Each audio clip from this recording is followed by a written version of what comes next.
Maraming pamilya ang dumalaw na rin sa Loyola Memorial Park para sa sama-samang paggunita ng undas. Yan ang agenda report ni Pierre Pastor.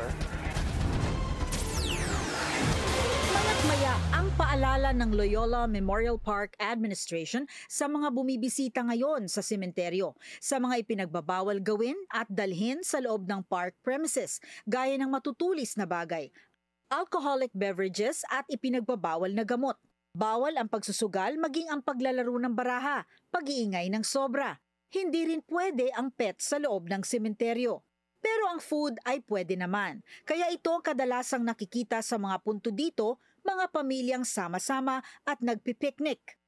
Nagsisilbing get-together reunion ng pamilyang Tria ang pagdalaw nila dito taon-taon sa puntod ng kanilang mga lolo at lola at tiyuhin. Since yearly namin siyang ginagawa, so ito din po yung time na yan, nagka-catch up kami ng mga cousins namin, ng tita namin, tapos yan, nagsasalo-salo po kami food, so potluck kami. Si Mami Dory naman, nandito ang kanyang asawa, mga biyanan at bayaw. Pero ang ipinangungulilan niya ng lubos tuwing dadalaw dito ay ang kanyang anak. Sa Singapore kasi ito namatay sa panahon pa ng pandemic. Yung nangyari sa anak ni Kuya Kim, naramdam ko bilang isang ina, siyempre, napakahirap. Samantala, maaga umanong dumalaw ang pamilya De Vega sa puntod ng 80s child star na si Julie Vega.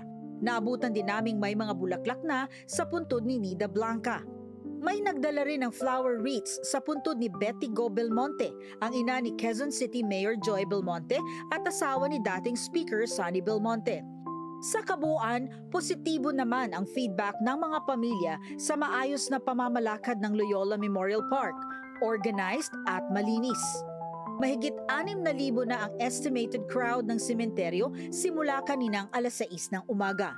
Inaasahan na mas madami pa ang dadating bukas, auno. Para sa agenda, Pierre Pastor, Billionaire News Channel.